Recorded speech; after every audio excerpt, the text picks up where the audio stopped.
ಓಂ ಶ್ರೀ ಗುರು ಬಸವಲಿಂಗಾಯ ನಮಃ. ಸರ್ವರಿಗೂ ಶರಣ ಶರಣ.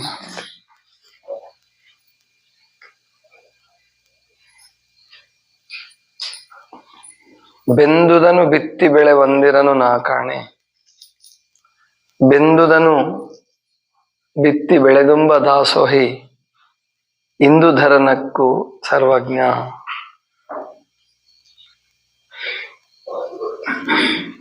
ಇದು ಸರ್ವಜ್ಞನ ಒಂದು ಅಪರಿಚಿತ ವಚನ.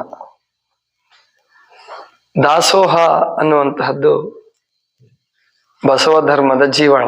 ಕಾಯಕ ಮತ್ತು ದಾಸೋಹ ಅವೆರಡು ಹೃದಯ ಇದ್ದ ಹಾಗೆ. ಕಾಯಕ ದಾಸೋಹ ಸಿದ್ಧಾಂತ ತೆಗೆದಾಕ್ಬಿಟ್ರೆ ಬಸವ ತತ್ವ ಇಲ್ಲ. ಅಂದ್ರೆ ಇರುತ್ತೆ, ಆದ್ರೆ ಸತ್ವ ಜಾಸ್ತಿ ಇರಲ್ಲ. ಆ ದಾಸೋಹ ಅನ್ನುವಂಥದ್ದು ಹೇಗಿರ್ಬೇಕು? ಬಹಳ ವಿಶೇಷವಾಗಿ ಹೇಳ್ತಾನೆ. ಬೆಂದುದನು ಬಿತ್ತಿ ಬೆಳೆ ಒಂದಿರನು ನಾ ಕಾಣೆ. ಬೆಂದಿದ್ದನ್ನ ಬಿತ್ತಿದ್ರೆ ಬೆಳೆ ಬರುತ್ತಾ? ಬರಲ್ಲ. ಏನು ಅನ್ನನೋ ಅನ್ನ ಬಿಟ್ಬಿಟ್ಟು ಭತ್ತ ಬೆಳೆಯಕ್ಕಾಗಲ್ಲ, ಭತ್ತನೇ ಬೇಕು. ಆಮೇಲೆ ಹಾಗೇನೆ ಏನೇ ಬೆಂದಿದ್ದು, ಜೋಳ ಇರ್ಲಿ, ಹರಳಾಗಿತ್ತು ಅಂತಂದ್ರೆ ಅಕ್ಕಿನೇ ಬಿತ್ತಿದ್ರು ಬರಲ್ಲ. ಮೇಲ್ಗಡೆ ಸಿಪ್ಪೆ ಇಲ್ಲದೆ ಹೋದ್ರೆ ಅಕ್ಕಿ ಬಿತ್ತಿದ್ರು ಕೂಡ ಬರಲ್ಲ. ಅಂದ್ರೆ ಬೆಂದಿದ್ದನ್ನು ಬಿತ್ತಿ ಎಂದು ಬೆಳೆಯಕ್ ಸಾಧ್ಯ ಇಲ್ಲ. ಬೆಂದುದನು ಬಿತ್ತಿ ಬೆಳೆ ಒಂದಿರನು ನಾ ಕಾಣೆ. ಆದ್ರೆ ಇಲ್ಲೊಬ್ಬ ಇದಾನೆ, ಬೆಂದುದನು ಬಿತ್ತಿ ಬೆಳೆದುಂಬ ದಾಸೋಹಿ ಇಂದುಧರನಕ್ಕೂ ಸರ್ವಜ್ಞ. ಬೆಂದಿದ್ದನ್ನ ಬಿತ್ತಿ ಬೆಳಿತಾನಂತ ಒಬ್ಬ, ಅವನೇ ದಾಸೋಹಿ. ಅಂದ್ರೆ ಹಸಿದ ಹೊಟ್ಟೆಯಲ್ಲಿ ಅನ್ನ ಅಥವಾ ಆಹಾರ ಪ್ರಸಾದ ನೀಡಿ ಯಾರು ತೃಪ್ತಿ ಪಡಿಸ್ತಾನೋ ಅವನು ಬೆಳೆದುಂಬ ದಾಸೋಹಿ. ಪುಣ್ಯವನ್ನ ಬೆಳೆದು ತಾನೂ ಆನಂದವಾಗಿರ್ತಾನೆ, ಬೇರೆಯವ್ರಿಗೂ ಆನಂದ ಕೊಡ್ತಾನೆ ಅನ್ನುವಂತಹ ಸಾರಾಂಶ ಇದು. ಅಂದ್ರೆ ಬೆಂದುದನು ಬಿತ್ತಿ ಬೆಳೆ ಒಂದಿರನು ನಾ ಕಾಣೆ, ಬೆಂದುದನು ಬಿತ್ತಿ ಬೆಳೆದುಂಬ ದಾಸೋ ಇಂದುಧರನಕ್ಕೂ ಸರ್ವಜ್ಞ. ಶಿವನೇ ಅವನು, ಸಾಕ್ಷಾತ್ ಶಿವ ಅಂತ ಹೇಳ್ಬಿಡ್ತಾನೆ. ಯಾರು ಬೆಂದಿದ್ದನ್ನ ಬಿತ್ತಿ ಬೆಳಿತಾರೋ ಅವರು ಶಿವನೇ ಆಗ್ಬಿಡ್ಬಹುದು, ದೇವರೇ ಆಗ್ಬಿಡ್ಬಹುದು. ಈಗ ಬಾಲಕ ಪೃಥ್ವಿ ಬುದ್ಧನ ಒಂದು 3 ವಾಕ್ಯಗಳನ್ನ ಹೇಳ್ದ ನೋಡಿ. ಮಕ್ಕಳಿಗೆ ಕಲ್ಸಿದ್ರೆ ಅದು ಅವನಿಗೆ ಖುಷಿ ಕೊಟ್ಟಿದೆ, ಅದಕ್ಕೆ ಅದ್ ನೆನ್ಪಿಟ್ಕೊಂಡು ಹೇಳಿದ. ನೋಡ್ಕೊಂಡು ಹೇಳ್ದ, ಹಂಗೆ ಹೇಳ್ದ. ಏನ್ ಪೃಥ್ವಿ ಹೊರಗೋಗಿದಾನ? ನೋಡ್ಕೊಂಡು ಹೇಳಿದ್ನ, ಬಾಯಲ್ಲೇ ಬಾಯ್ಪಾಠ ಹೇಳಿದ್ನ? ಮುಂದೆ ಅವಕ್ಕೆ ರೂಢಿ ಆಯ್ತು ಅಂದ್ರೆ ಬಾಯ್ಪಾಠ ಹೇಳ್ತಾರೆ. ಅದಕ್ಕೆ ನಾನು ಯಾಕೆ ಎಲ್ರಿಗೂ ಹೇಳಿ ಹೇಳಿ ಅಂತೀನಿ ಅಂದ್ರೆ, ನಾವು ಬೇಕಾದಷ್ಟು ನೋಡಿ ಹೇಳ್ಬೋದು. ಎಂತೆಂತ ದೊಡ್ಡ ದೊಡ್ಡ ಲೆಕ್ಚರರ್ಸ್ ನೋಡಿ ಪಾಠ ಮಾಡೋದು, ಟೀಚರ್ಸ್ ನೋಡಿ ಪಾಠ ಮಾಡೋದು ದೊಡ್ಡದಲ್ಲ.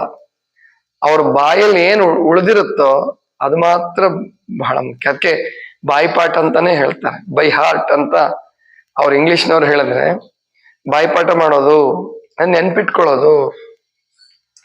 ಏನನ್ನ ನೆನ್ಪಿಟ್ಕೊಂತೀವೋ ಅವು ಕೆಲವು ಸಂದರ್ಭದಲ್ಲಿ ನಮಗೆ ಉಪಯೋಗಕ್ಕೆ ಬರ್ತವೆ. ಅಂದ್ರೆ ಕಷ್ಟ ಕಾಲದಲ್ಲಿ, ನೋವಾದಾಗ, ದುಃಖ ಆದಾಗ ಅಂತಹ ನೆನಪಿಗೆ ಬಂದು ನಮ್ಮನ್ನ ಆಪ್ತ ರಕ್ಷಕನಂತೆ ರಕ್ಷಣೆ ಮಾಡ್ತಾವು, ಗುರುವಾಗಿ ನಮ್ಮನ್ನು ಮುನ್ನಡೆಸ್ತವೆ. ಅದರಲ್ಲಿ 3 ವಾಕ್ಯವನ್ನ ನಾವು ಸರಿಯಾಗಿ ಲಕ್ಷ್ಯದಲ್ಲಿ ಇಟ್ಕೋಬೇಕು. What you think you will become. ಅಂದ್ರೆ ನೀನ್ ಏನು ಯೋಚಿಸ್ತೀಯೋ ಅದೇ ಆಗ್ತೀಯ. What you feel you attracts. ಅಂದ್ರೆ ನೀನ್ ಏನು ಭಾವಿಸ್ಕೊಂತೀಯೋ ಅದು ಆಕರ್ಷಣೆ ಆಗತ್ತೆ, ಅಟ್ರಾಕ್ಟ್ಸ್. ನೀನು ಆಕರ್ಷಣೆ ಆಗ್ಬೋದು ಅಥವಾ ನೀನು ಆಕರ್ಷಣೆ ಮಾಡಬಹುದು. ನಾವು ಚಿಕ್ಕವರಿದ್ದಾಗ ಅದನ್ನ ಪರೀಕ್ಷೆ ಮಾಡ್ಕೊಂಡಿದ್ದೀನಿ. ಆ ಶಾಲೆನಲ್ಲಿ ಓದ್ಬೇಕಾದ್ರೆ ಪ್ರೈಸ್ ತಗೋಬೇಕು ಅಂತೇಳಿ ಅದ್ರ ಮೇಲೆ ನಾವು ಕಾನ್ಸಂಟ್ರೇಟ್ ಮಾಡಿದ್ರೆ ತಗೊಂಡೇ ತೀರ್ಬೇಕು. ಓದೋದ್ರಲ್ಲಿ, ಬರೆಯೋದ್ರಲ್ಲಿ, ಆಶುಭಾಷಣದಲ್ಲಿ, ಪ್ರಬಂಧದಲ್ಲಿ ತಗೊಳ್ಳೇಬೇಕು. ಅದೇನು ಅದು ಆಸೆ ಅಲ್ಲ, ಮನ್ಸಿಗೆ ಬಂತಂದ್ರೆ ಅದು ಸಕ್ಸಸ್ ಆಗ್ತಿತ್ತು, ಯಶಸ್ವಿ ಆಗ್ತಿತ್ತು. ಇವತ್ತು ಈ ಮಹಾಮನೆ ಆಗ್ಬೇಕಾದ್ರೆ ನನ್ನ ಎಷ್ಟೋ ದಿನದ ಕಲ್ಪನೆ, ಕನಸು. ಅಂದ್ರೆ ನಾನು ಚಿಕ್ಕವನಿದ್ದಾಗ್ಲೇ ಅನ್ಕೊಂತ ಇದ್ದೆ. ಅವಾಗ ಒಂದು ಸಣ್ಣ ಮನೆ, ಈ ಹಾಲ್ ಇದೆಯಲ್ಲ, ಇದ್ರ ಅರ್ಧ ಇತ್ತೇನೋ ನಮ್ಮ ಮನೆ ಅಷ್ಟೇ.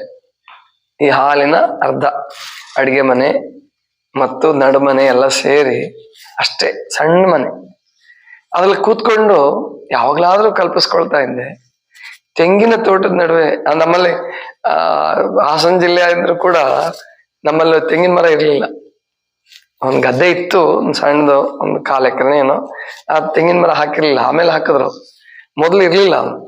ಅಂದ್ರೆ ತೆಂಗಿನ ಮರದ ನಡುವೆ ಆಶ್ರಮ ಆಗ್ಬೇಕು, ಅಂದ್ರೆ ಆಶ್ರಮ ಅಲ್ಲ, ಒಟ್ಟು ನಾನು ವಾಸ ಮಾಡ್ಬೇಕು ಅನ್ನೋದು ಯಾವಾಗ್ಲೂ ಒಂದ್ಸರಿ ಜುಳುಕ. ಅದು ಆಸೆನೂ ಅಲ್ಲ, ಕನಸು ಅಲ್ಲ, ಏನೂ ಅಲ್ಲ, ಅನ್ಸಿತ್ತು ಮನ್ಸಿಗೆ.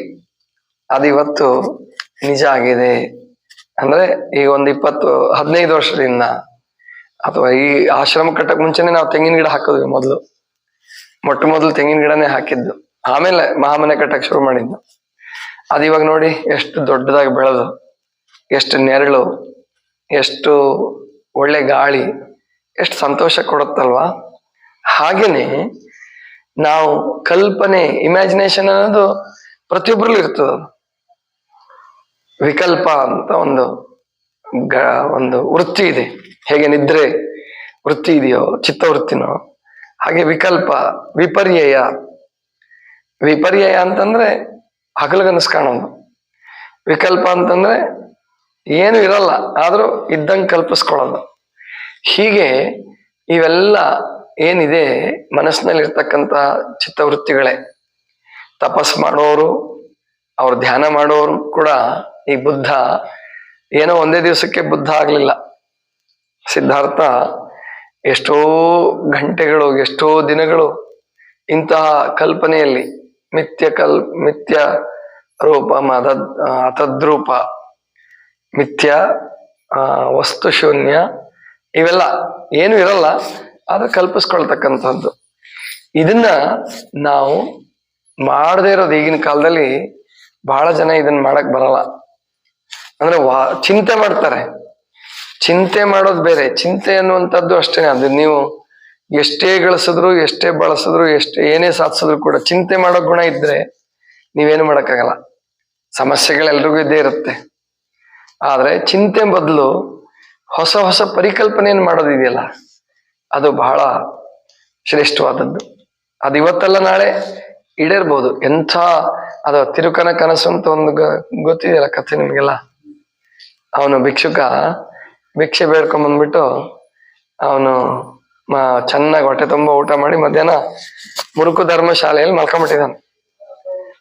ಅದು ಮುರುಕು ಧರ್ಮಶಾಲೆ, ಅದು ಮಲ್ಕೊಂಡಿದ್ದಾನೆ. ಅದು ಕನಸು ಬಿತ್ತು ಅವನಿಗೆ. ಏನಂದ್ರೆ ಆ ರಾಜ್ಯದ ರಾಜ ಸತ್ತೋಗ್ಬಿಟ್ಟ. ರಾಜ್ಯದ ರಾಜ ಸತ್ತೋದ. ಆಮೇಲೆ ಸರಿ ಅವನಿಗೆ ಮಕ್ಳಿರ್ಲಿಲ್ಲ. ಸರಿ ಮಕ್ಳಿಲ್ಲ ಅಂದ್ಕೂಡ್ಲೆ ಯಾರಿಗ್ ಮಾಡ್ಬೇಕು ರಾಜನ್ನ? ಎಲ್ಲ ತೀರ್ಮಾನ ಮಾಡಿದ್ರು, ಏನಿಲ್ಲಪ್ಪ, ಪಟ್ಟದ ಆನೆಗೆ ಹೂವಿನ ಮಾಲೆ ಕೊಡೋದು, ಅದು ಯಾರಿಗೆ ಹಾಕುತ್ತೋ ಅವ್ರು ರಾಜ ಆಗೋದು. ಪಟ್ಟದ ಆನೆ ಕೈಲಿ ಕೊಡ್ತಾರೆ. ಅದು ಎಲ್ಲರನ್ನು ಬಿಟ್ಟು ಅರಮನೆಯಿಂದ ಹೊರಗೆ ಬಂದು, ಆಮೇಲೆ ಇವನ್ ಇದ್ದಲ್ಲಿಗೆ ಬಂದು ಇವನಿಗೆ ಹಾಕ್ಬಿಡ್ತು. ಇವನಿಗೆ ಹಾಕ್ತು, ರಾಜ ಆದ. ಅಲ್ಲೇ ಕನ್ಸಲ್ಲೇ, ಇನ್ನು ಕನಸು ಎಚ್ಚರ ಆಗಿಲ್ಲ.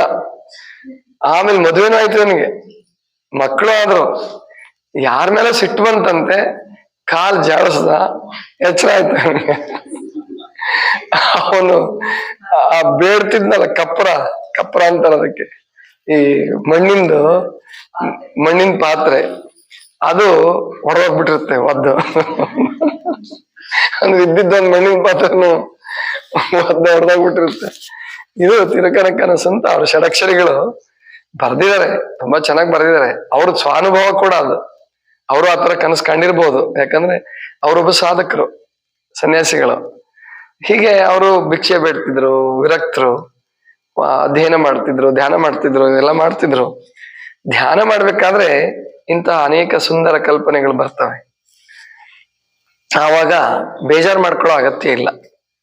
ಅಂದ್ರೆ ನಮ್ ಕೈಯಲ್ಲಿ ಸಾಧಿಸಕ್ ಆಗತ್ತೋ ಇಲ್ವೋ, ಸುಮ್ನೆ ಇದೆಲ್ಲ ಉಪಯೋಗ ಇಲ್ಲದ್ ಬರ್ತಾ ಇದೆ ಮನ್ಸಿಗೆ ಅಂತ ಯಾರು ಅನ್ಕೋಬೇಡಿ. ಏನ್ ಬರ್ತದೋ ಬರ್ಲಿ. ಧ್ಯಾನ ಮಾಡ್ಬೇಕಾದ್ರೆ ನಿಮಗೀಗ 2 ಹೊತ್ತು ಧ್ಯಾನ ಮಾಡಿಸ್ತಿದೀವಲ್ಲ, ಏನ್ ಕಲ್ಪನೆ ಬರ್ತದೋ ಬರ್ಲಿ, ಅದ್ರ ಜೊತೆ ಬೇಕಾದ್ರೆ ನೀವು ವಿಹರಿಸ್ರಿ ಮೊದ್ಲು ಆ ಕಲ್ಪನೆ ಜೊತೆಗೆ ಅಡ್ಡಾಡಿ. ಏನ್ ದುಡ್ಡು ಖರ್ಚಾಗದಂತೂ ಇಲ್ವಲ್ಲ. ಅದಕ್ಕೆ ಕೆಲವರು ಹೇಳೋರು, ಉಪವಾಸ ಮಾಡ್ಬೇಕಾದ್ರೆ ಕನ್ಸಲ್ಲಿ ಊಟ ಬರುತ್ತೆ ಅಂತ. ಓಶೋ ಅದನ್ನ ತಪ್ಪು ಅಂತಾನೆ. ಅಂದ್ರೆ ಉಪವಾಸ ಮಾಡಬೇಡಿ, ಊಟ ಮಾಡ್ತಾನೆ ಇರಿ, ಅದು ಓಶೋಗೆ ಉಪವಾಸದ ಬಗ್ಗೆ ಗೊತ್ತಿಲ್ಲ ಅಂತ ಅರ್ಥ. ಅವ ಉಪವಾಸ ಮಾಡಿದವನು ಅಲ್ಲ ಮೋಸ್ಟ್ಲಿ. ಆದ್ರೆ ನಾನು ಹೇಳ್ತೀನಿ, ಉಪವಾಸ ಮಾಡಿ ಆರೋಗ್ಯ ಚೆನ್ನಾಗಿ ಮಾಡ್ಕೊಳ್ಳುವಾಗ ಊಟ ಬರ್ಲಿ, ಕನ್ಸಲ್ಲಿ ಊಟ ಮಾಡಿ, ಕನ್ಸಲ್ಲೇನು ತಿರಸ್ಕಾರ ಮಾಡ್ಬೇಡಿ. ಯಾಕೆ? ಹೊಟ್ಟೆಗೆ ಭಾರನೂ ಇಲ್ಲ, ಜೇಬಿಗೂ ಭಾರ ಇಲ್ಲ, ದುಡ್ಡು ಖರ್ಚಾಗಲ್ಲ. ದೊಡ್ಡ ಹೋಟ್ಲಿಗೆ ಹೋಗ್ರಿ, ಬೇಕಾದ ಹೋಟ್ಲಿಗೆ ಹೋಗ್ರಿ, ಬೇಕಾದ್ ತಿನ್ರಿ, ಬೇಕಾದ ಮಸಾಲೆ ದೋಸೆ ತಿನ್ರಿ, ಸ್ವೀಟ್ ತಿನ್ರಿ, ಎಲ್ಲ ತಿನ್ರಿ. ಆದ್ರೆ ಕನ್ಸಲ್ಲಿ, ನಿಜವಾಗಿ ಅಲ್ಲ. ಗೊತ್ತಾಯ್ತಲ್ವಾ? ಆದ್ರಿಂದ ಆ ಕನಸು ಕಾಣುವ ಅಂತ ವ್ಯವಸ್ಥೆಯನ್ನು ಪರಮಾತ್ಮ ಇಟ್ಟಿದಾನಲ್ಲ, ಅದ್ಭುತ ಅದು ಆ ಕಲ್ಪನೆ. ಹಾಗೇನೆ ಈಗ ಒಬ್ಬ ನಾಟಕಕಾರ ಆಗ್ಬೇಕಾದ್ರೆ, ಒಬ್ಬ ಸಿನಿಮಾ ಆಕ್ಟರ್ ಆಗ್ಬೇಕಾದ್ರೆ, ಒಬ್ಬ ಒಳ್ಳೆ ಕಾದಂಬರಿಕಾರ ಆಗ್ಬೇಕಾದ್ರೆ ಅವರೆಲ್ಲ ಮೊದಲು ಕಲ್ಪಿಸ್ಕೊಂಡವ್ರೆ, ಕಲ್ಪನೆಗಳನ್ನೇ ಚಿತ್ರಿಸಿರ್ತಾರೆ, ಕಾದಂಬರಿಕಾರ ಆಗ್ತಾರೆ. ಅದಕ್ಕೋಸ್ಕರ ನೀವು ಧ್ಯಾನ ಮಾಡೋದನ್ನ ಅಭ್ಯಾಸ ಮಾಡ್ಕೊಳ್ಳಿ. ಚಿಂತೆ ಮಾಡೋದ್ರ ಬದಲು ಕಲ್ಪಿಸ್ಕೊಳ್ಳಿ, ಒಳ್ಳೊಳ್ಳೆದನ್ನ ಕಲ್ಪಿಸ್ಕೊಳ್ಳಿ. ಆಮೇಲೆ ಪ್ರಯತ್ನ ಪಡಿ. ಆಮೇಲೆ ನಾವು ಕಲ್ಪಿಸ್ಕೊಂಡಿದ್ದೆಲ್ಲವೂ ಈಡೇರ್ಲೇಬೇಕು ಅಂತೇನಿಲ್ಲ, ಈಡೇರ್ಬೇಕಾಗಿಯೂ ಇಲ್ಲ. ಬೇಕಾದಷ್ಟು ಕಲ್ಪನೆ ಮಾಡ್ಕೊಳ್ಳಿ, ಈಡೇರ್ಬೇಕು ಅಂತೇನಿಲ್ಲ, ಕಲ್ಪಿಸ್ಕೊಳ್ಳೋಣ. ಆಮೇಲೆ ನಮ್ಮ ಮನಸ್ಸಿನಲ್ಲಿ ಯಾವ ಭಾವನೆಗಳು ಕಲ್ಪನೆ ರೂಪದಲ್ಲಿ ಬರುತ್ತೋ ಅದು ಪ್ರಸಾರ ಆಗತ್ತೆ ಪ್ರಪಂಚದಲ್ಲಿ. ಅಂದ್ರೆ ಒಳ್ಳೇದೇ ಬರ್ಲಿ ಕೆಟ್ಟದ್ದೇ ಬರ್ಲಿ, ಅದು ಪ್ರಸಾರ ಆಗಿ ಅದು ಇನ್ನೊಬ್ಬರ ಮೇಲೆ ಕೆಲಸ ಕೂಡ ಮಾಡ್ಬೋದು. ಹಾಗೇನೆ ನಮಗೆ ಸ್ವಾತಂತ್ರ್ಯ ತಂದು ಕೊಡ್ಬೇಕಾದ್ರೆ ಎಷ್ಟೋ ಜನ ಕನಸ್ಕೊಂಡ್ರು, ಹೋರಾಟ ಮಾಡಿದ್ರು, ಜೀವ ಬಲಿದಾನ ಕೊಟ್ರು. ಇವತ್ತು ನಾವು ಸ್ವಾತಂತ್ರ್ಯ ಸುಖ ಅನುಭವಿಸ್ತಾ ಇದ್ದೀವಿ. ಅವ್ರು ಯಾರು ಸ್ವಾತಂತ್ರ್ಯ ಸುಖ ಅನುಭವಿಸ್ಲಿಲ್ಲ, ಕೋಟಿ ಜನ, ಆದ್ರೆ ನಾವು ಅನುಭವಿಸ್ತಾ ಇದ್ದೀವಿ. ಹಾಗೇನೆ ಒಳ್ಳೆ ಕಲ್ಪನೆಗಳನ್ನ ನಾವು ಬಿತ್ತೋಣ ಜಗತ್ತಿನಲ್ಲಿ. ಮುಂದೆ ನಮ್ಮ ಮುಂದಿನ ಪೀಳಿಗೆ ಅದರ ಸುಖವನ್ನ ಅನುಭವಿಸ್ಬೋದು. ಅದಕ್ಕೋಸ್ಕರ ದೇವರಾಗೋದೇ ಗುರಿ. ಶರಣ ಧರ್ಮದ ಗುರಿ, ಸರ್ವಜ್ಞನ ಗುರಿ ಎಲ್ಲರೂ ದೇವರಾಗ್ಬೇಕು, ಲಿಂಗ ಸ್ವರೂಪಿಗಳೇ ಆಗ್ಬೇಕು ಅಂತಕ್ಕಂಥದ್ದು. ಅದಕ್ಕೆ ಪ್ರಯತ್ನನೂ ಬೇಕು, ಮೊದಲು ಪರಿಕಲ್ಪನೆ ಬೇಕು, ಕಾನ್ಸೆಪ್ಟ್ ಚೆನ್ನಾಗಿರ್ಬೇಕು, ಕಲ್ಪನೆಗಳು ಚೆನ್ನಾಗಿರ್ಬೇಕು. ಇದಿಷ್ಟು ಇವತ್ತಿನ ಚಿಂತನ. ಸರ್ವರಿಗೂ ಶರಣ.